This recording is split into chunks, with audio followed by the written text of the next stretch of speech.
Well, hello again from here at Whitley Park. Now today we are battling against the sound of the lawnmowers over my shoulder there, but that is an authentic football backdrop sound. Now I could do it inside in one of the dressing rooms, but such a glorious day here for January, I thought, yeah, we've got to come outside. And what a lovely backdrop that is. Now we've been inside talking to Eddie Howe, and what is the one question I've been asked the most on here, on X, be it in the street, in the pub, wherever? Where's the Marc Guehi money gone to? Well, today, finally, in those exact words, it was put to Eddie Howe. Where is the Marc Guehi money? And this, of course, is on the back of the expected departure of Miguel Almiron. Now, Almiron, just a little quick news insert. He is training behind those trees now as we speak ahead of tomorrow's visit of Bournemouth.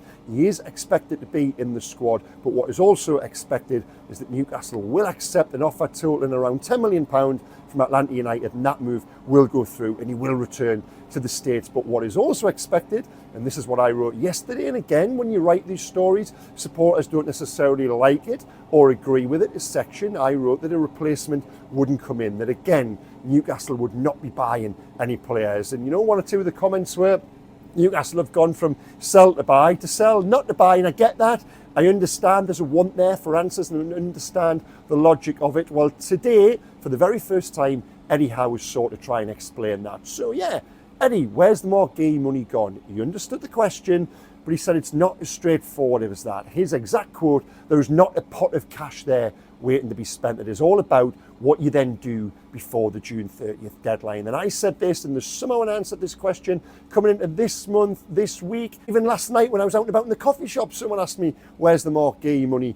Well, even if they'd spent that 50, 60 million pound on Guehi, that then would have meant having to sell this month, and probably selling more significantly than they're actually going to make sure they fall the right side of that PSR calculation come June the 30th. If Almiron goes, it puts them in a healthy position whereby there are no worries with regards PSR to make that June the 30th calculation and so avoid a points deduction. Eddie really spelt that out today, and he said it's not ideal. No one at the football club wants to lose a player and not then bring somebody else in, especially not in an area where Newcastle are probably fragile. And the phrase he used repeatedly, I think we counted it amongst ourselves, I think there was 4 use of the word pain. Now, short-term pain was the way Eddie put it. Does that then mean, though, long-term gain? He said to look after the future of the football club, you've got to make decisions today that aren't necessarily for the best of the football department. Now, you understand that, but what I went back to Eddie and said was, well, if you look after today,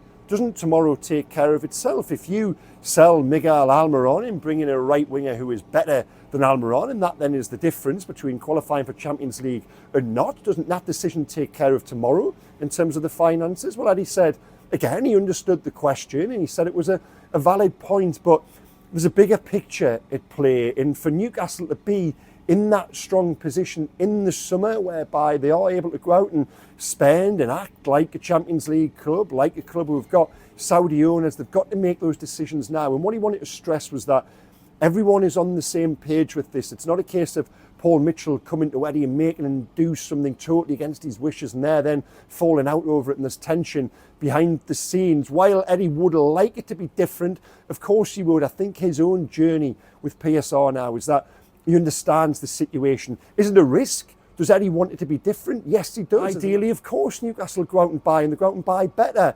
Losing Miguel Almiron in himself, I don't think it's a huge loss, really. He's only started 1 game so far this season. The £10 million, the actual deal in isolation, well, it does make sense. I don't think Almiron going is the point of angst here. It's more the fact that they're not then using that money or that scope that they may have to bring somebody in. But the word coming back is that, well, the scope isn't necessarily there, and by not spending now, it leaves them in that stronger position for the summer. And that was my follow-up question to Eddie. You know, you're saying all this, does it then mean we can expect that big bumper summer? He said, well, that is a conversation for a different day, but it certainly leaves them in a stronger position for the future and beyond, was how he put it. Now, how big a risk is that? Well, if there is an injury to any one of that front 3 presently, given Harvey Barnes is out injured, and if Almiron does go next week, well, who comes in as that replacement? Does it mean bringing forward one of the midfielders? Well, it probably does. Either Joe Linton going out wide left or even through the middle. It's centre forward. That is how light they are. Eddie used the word fragile, and I would agree with that. And the one injury they cannot afford is Alexander Isak. Now, I revealed in my Newcastle Confidential column yesterday that Callum Wilson, he's targeting that early return in February for the Carabao Cup second leg semi-final against Arsenal. That's wonderful, that's brilliant. I wouldn't bet against Wilson coming back and being motivated to make a big impact and score some big goals in the second half of the season, but he cannot necessarily be relied on just because of what history has told us this season. Yet to make a start, was out until November time, came back, had those 3 substitute appearances in the space of a week, and then picked up the other injury. Listen, if everything goes according to plan and everything works how Newcastle want it to work, and fingers crossed it does for them, and Isak stays fit and Wilson comes back, then wonderful. All of this conversation we're having now about risk, well, that is rendered redundant. But football doesn't necessarily work like that, and Newcastle United definitely doesn't work like that. And an injury to one of, right now for me, Alexander Isak and Anthony Gordon, and potentially the whole thing does fall down. You've got that 4, that quartet, and I don't want to do others down because they're all playing very well, but when you've got Tonali, Gordon, Isak and Bruno operating at the level they are, well, that then drags everybody else up. Insiders have always said that if your top players aren't doing it, it filters down. If your top players are doing it, it drags everybody else up with them, and that's what we're seeing at the moment with that 4. But to go beyond the midfield, to go beyond Tonali and Bruno, those 2, Isak and Gordon, scored together now for 4 consecutive games. Scoring, they're assisting each other as well. Them 2 are absolutely vital to what Newcastle are doing right now, and there is no replacement. There physically is no replacement for Anthony Gordon, given Elliot Anderson's left the club and Harvey Barnes is currently out for the best part of a month. Yes, Joe Linton can go up there, but then you're losing so much physicality from the midfield and that balance you've got. So, yeah, it is delicate, and ideally I think Newcastle should be bringing in somebody this month just to safeguard this wonderful position they've got themselves in. Wouldn't it be a terrible shame if they've got on this 9-10 match winning run and then one injury sees them to revert to that sticky form that we saw around October time, September time, when Anthony Gordon's got a run of 3 games at centre forward and Newcastle can't score a goal? I think it's a risk, but at the same time I always understood the reasoning behind it. It's not a case of Newcastle wanting to take that risk. Yes, they would go out and do something, but it is those parameters, those restrictions of PSR and that want and that theory and that belief that by doing nothing now, it leaves them in a much stronger position going forward. And I think now we've all just got to accept that, perhaps draw a line in the sand. Players are going to go this month, but nobody's going to come in. We've got to acknowledge that and just move on now. Now, the irony is, as I reported in my Newcastle Confidential column yesterday, at link below the line, by the way, there's a big Newcastle Scouting Summit on Tyneside this weekend. Yes, all of the club's scouting network are set to descend. They've got a meeting in a quayside hotel on Friday night when Paul Mitchell will present. They're then all going to the game on Saturday. Now, in the past, I find this little detail quite quirky. They've all been given tasks, duties to perform during the game they go to at St James's. I wonder how many of them will be asked to return a report on Semenyo, Bournemouth's right winger, and then they're out on Saturday night for a meal somewhere in Newcastle and then back again on Sunday for another workshop, another meeting. So Eddie was actually asked about the scouts. He said, it was quite a funny question. How do you keep their morale up given they're doing all this work and nobody's going to come in? He said, well, I've got enough to concern myself with regards to motivating my players. I can't imagine actually giving a team talk to scouts. But it's a fair point. But Eddie said the work has got to continue. They've got to leave themselves in that strongest position with regards to their knowledge base. And again, while Eddie is never going to commit to it and say, yes, expect us to go and break all sorts of records come the summer in terms of club record spends, I do think there will be a really active summer. And if they are in the Champions League, well, you've got to strengthen from a position of strength. That allows them to attract better players and that allows them to spend that little bit more money. So to finish this talk of transfers in January, even though we are only halfway through, it does feel like a little line in the sand was drawn here today. And you guys and Eddie and everybody else connected to Newcastle are just going to have to put up with that short-term pain. Well, what we're seeing on the pitch right now is anything but painful, of course. And Newcastle have the chance to set a new club record on the subject of club records, 10 straight victories in all competitions tomorrow. And I am absolutely convinced they will do it. Bournemouth on a bad team. I was down there early in the season when Newcastle were terrible that game, I thought. Again, I talk about being in the press box and actually being at these games and you're close to the pitch and you pick up on body language and not necessarily where the ball is following on television. Newcastle were really poor that day at Bournemouth. I didn't like the body language of one or two in particular, walking when they should be running, jogging when they when they should be sprinting. And I know Eddie and those behind the scenes weren't impressed at all either. What we're seeing now is the exact opposite of that. And while Eddie's never beaten Bournemouth as a manager, I think tomorrow will absolutely be the first time for that. I use this phrase all the time now. They're just in such a good place. Bournemouth coming out without the two preferred strikers up front. They've got issues. Newcastle will make it 10 out of 10, and it will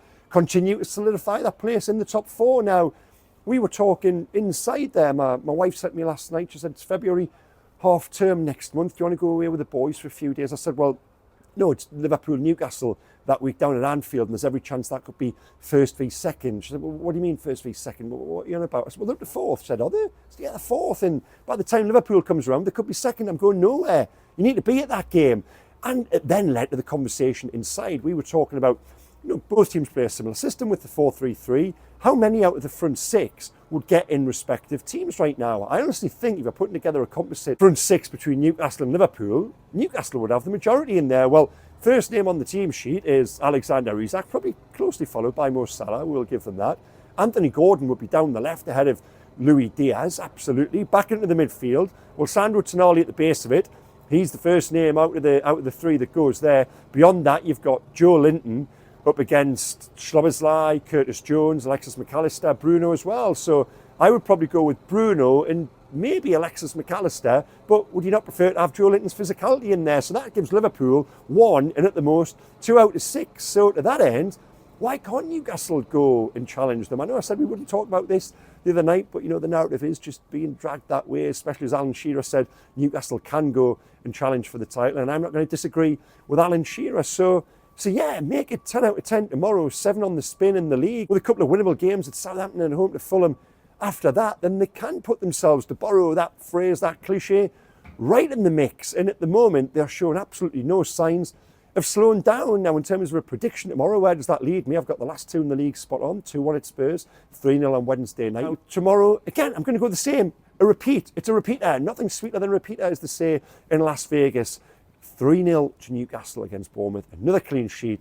Anthony Gordon and Alexander Isak. Again on the score sheet. I'm going beyond this now. I'm naming the scorers. That's how confident we are around Newcastle at the moment. In terms of team news, well, Fabian Schär trained yesterday. Didn't feel 100%. I think he'll stick with Botman and Burn at the back and could be, again, unchanged. No other worries to concern themselves with. Nick Pope won't be ready. He may be ready for next week down at Southampton. And again, I use this phrase, it just rolls on. Another game. This one is the last in that sort of really busy little period, and I expect Newcastle to sign off on a high. And we'll sign off from here just as the lawnmowers turn off. Yeah, 10 minutes after I started recording. So thanks for that, guys.